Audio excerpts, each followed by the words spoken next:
Hello, today we will be discussing about the new topic, that is the first topic of this lecture series. Today we will be discussing about the classification of engineering material. Hello, आज हम इस नए topic को देखने जा रहे हैं, that is the classification of engineering materials. Classification मतलब क्या होता है कि how the engineering materials are categorised into the different different categories. So पहले देखते हैं हम लोग what is the meaning of engineering material. Engineering materials which are used only for engineering purpose are terms and engineering materials। अब engineering purpose का मतलब क्या हुआ कि हम जो भी मैन मेड मटेरियल्स जो भी बनाते हैं या मैन मेड जो भी, जैसे फॉर एग्जांपल बिल्डिंग हो गया, मशीन हो गया, ये सारी जो चीज़ें होती है, ये हमने क्यों बनाई है? तो ये हमने बनाई है ताकि हम लोगों को कुछ जो भी एक्टिविटीज़ है, डे टू डे एक्टिविटीज़ करनी है, उसमें कोई दिक्कत ना जाए, इसके लिए हमने ये सारी चीज़ों को बनाया हुआ है। सो मतलब क्या कि एक ह्यूमन लाइफ को ईज या कंफर्ट देने के लिए हम जो भी करते हैं, जो भी हम मशीन बनाते हैं, जो बिल्डिंग्स बनाते हैं, या जो भी एक्टिविटीज हम लोग करते हैं, उनको हम लोग इंजीनियरिंग एक्टिविटीज बोलेंगे। जैसे कि for example engineering is nothing but trouble shooting. मतलब कोई ट्रबल अगर आपके लाइफ में है और उसके वो ट्रबल को आपको रेक्टिफाई करके उसको सुधारने के लिए आपको कोई अगर डिवाइस आपको डिजाइन करना है, तो उसको बोलेंगे हम लोग engineering device. Okay, so engineering use means use of materials to make the various tools और things for ease of human lifestyle. Human lifestyle को इजी बनाने के लिए हमें जो मटेरियल हम लोग यूज करते हैं या टूल्स हम लोग मैन्युफैक्चर करते हैं, उसको हम लोग बोलेंगे कि that particular thing is for engineering application. Now we use various properties of those materials to make them work for our purpose, है ना? So now this is the main what we can say, this is the periodic table. So हम periodic table के हिसाब से अगर classification को देखने जाए, तो मेटल्स, मेटालॉइड्स और नॉन मेटल्स, ये सारे क्लासिफिकेशन आपको देखने को मिलते हैं। मेटल्स मतलब क्या होता है कि जो लोग मेटेलिक प्रॉपर्टीज एग्जिबिट करते हैं, जो भी एलिमेंट्स मेटेलिक प्रॉपर्टीज एग्जिबिट करेंगे, उनको हम लोग बोलेंगे metals. Metalloids are nothing but those materials which are exhibiting the both metals and non-metallic properties, and non-metals are the materials which are exhibiting the non-metallic properties। अब metallic properties, metalloid properties और non-metallic properties क्या क्या होती है, ये हमें पता करना बहुत जरूरी है। ठीक है, तो आप सभी को पता है कि metals are the good conductor of heat and electricity, non-metals are not a good conductor of heat and electricity। metals having a good luster, है ना, non-metals are not having that much of amount of good luster, and the mixture of these properties can be seen in the metalloids। सो हम लोग इसके detail में नहीं जाना चाहेंगे क्योंकि आपको ऑलरेडी इन सभी प्रॉपर्टीज के बारे में पता है। At this particular level when you are studying the engineering thing, then this kind of explanation is not required according to me. सो अभी आगे बढ़ते हैं हम लोग। इंजीनियरिंग मटेरियल्स का ब्रॉड वे में अगर अगर आप क्लासिफिकेशन करने जाओ, तो उसको हम लोग मेटल और नॉन मेटल, ये दो ही कैटेगरीज में हम उसको डिवाइड करेंगे, क्योंकि मेटलॉइड्स का जनरली इंजीनियरिंग एप्लीकेशन बहुत ही कम देखने को मिलता है। सो मेटल्स और नॉन मेटल्स में पहले कैटेगरी होती है फेरस और नॉन फेरस। अब ये फेरस और नॉन फेरस ही कैटेगरी क्यों की हमने, इसके पीछे एक बहुत बड़ा रीजन है। फेरस मतलब जिसमें Fe कंटेंट होता है, that is iron content is there, तो उसको हम लोग फेरस मेटल बोलेंगे। जिसमें Fe कंटेंट नहीं होता उसको हम लोग नॉन फेरस मेटल बोलेंगे। Now what is the reason behind this particular classification? हमने कॉपर या नॉन कॉपर क्यों नहीं बोला, एल्यूमिनियम या नॉन एल्यूमिनियम क्यों नहीं बोला, ये सारी चीजों के बारे में हम लोग अगले लेक्चर्स में डिस्कशन करेंगे। नॉन मेटल्स में हम लोग देख सकते हैं कि non metals are classified into three major categories, that is ceramic, polymer and composite.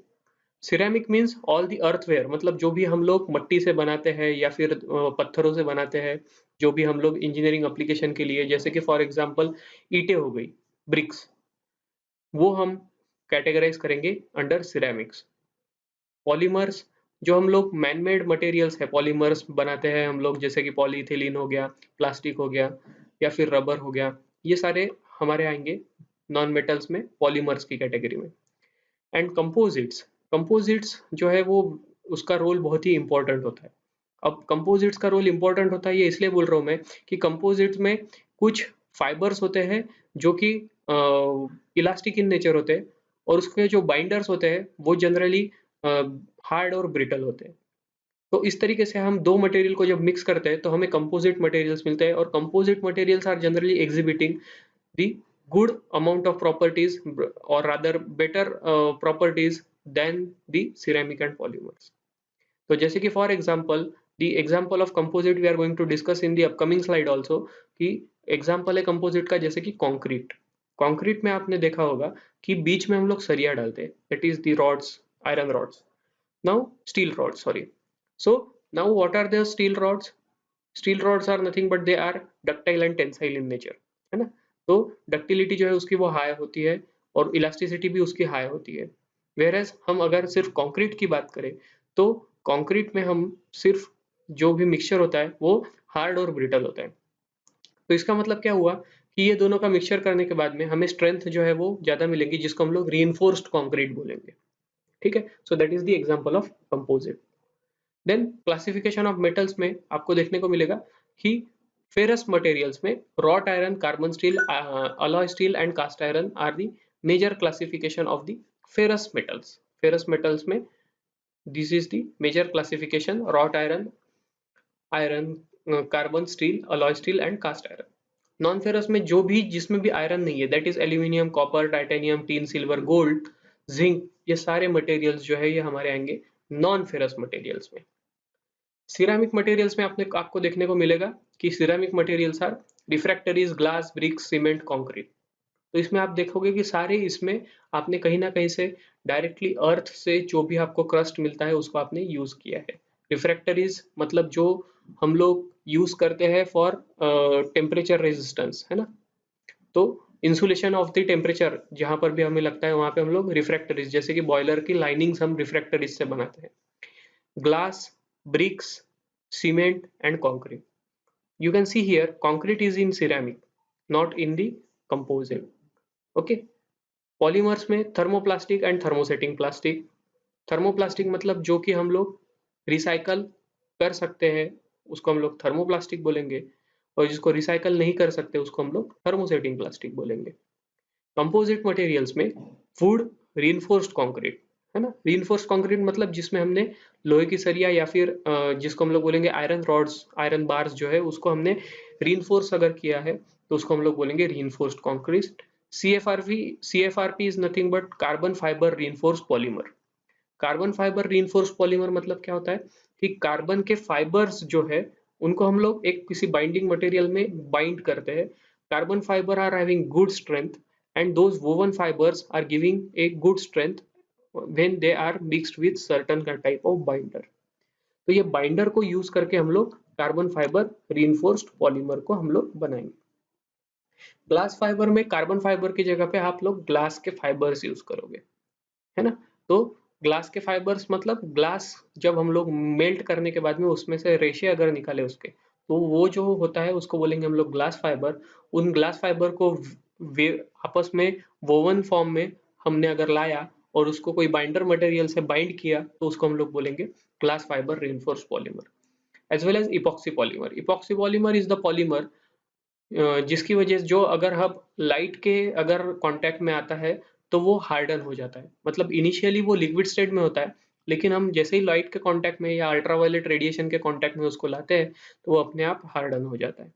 तो these are the example of the composite materials.